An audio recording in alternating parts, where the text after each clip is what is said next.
Alright, kids, I'll be debuting my top 10 worst movies of 2019 list today, but first we have to talk about The Wave, a movie with a really bad and forgettable title.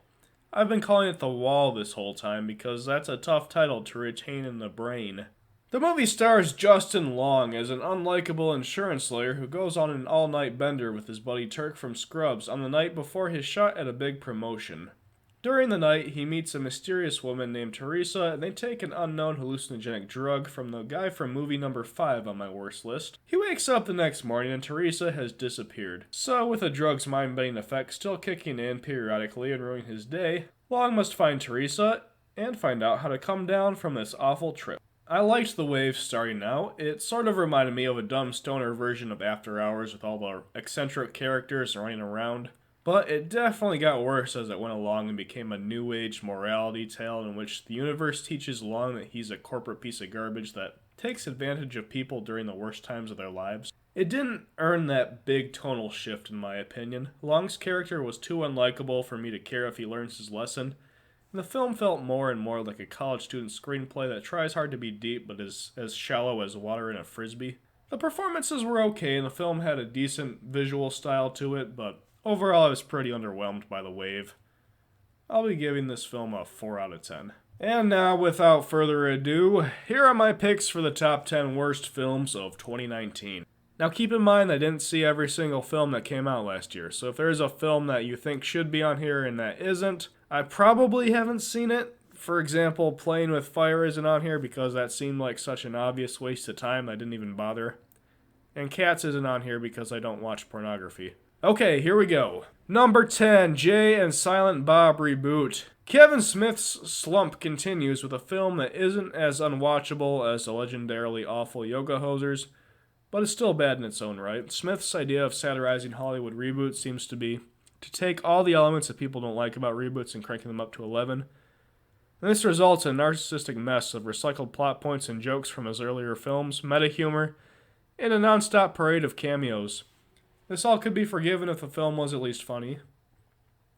It is not. Number 9. Continuing the trend of bad meta-comedies, we have Jim Jarmusch's The Dead Don't Die, which squanders a great cast that includes Bill Murray and Adam Driver on a story that might have been fresh and funny 15 years ago, but in a post-Shaun of the Dead and Zombieland world, it's really tired. The movie gets a handful of laughs out of Murray and Driver's dry interactions, but the story is punishingly slow-moving and full of subplots that never go anywhere. Worst of all is when the film tries to force a heavy-handed message about the environment that no one asked for. If you really cared about the environment, Jim, you should just make a documentary in which you and your cast and crew went and picked up trash for a few days.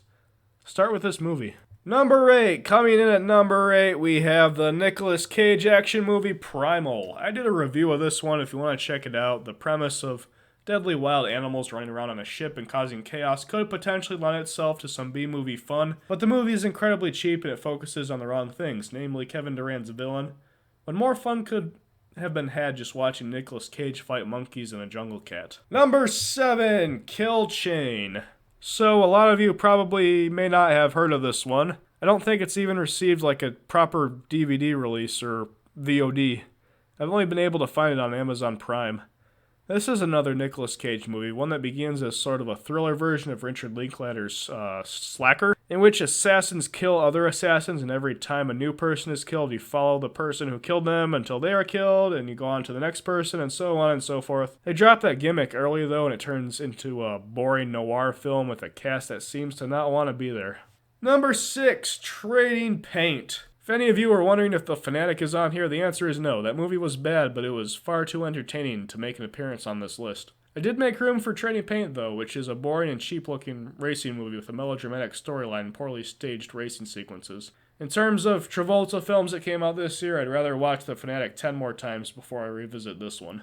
Number 5, you know it, you love it, Killers Anonymous.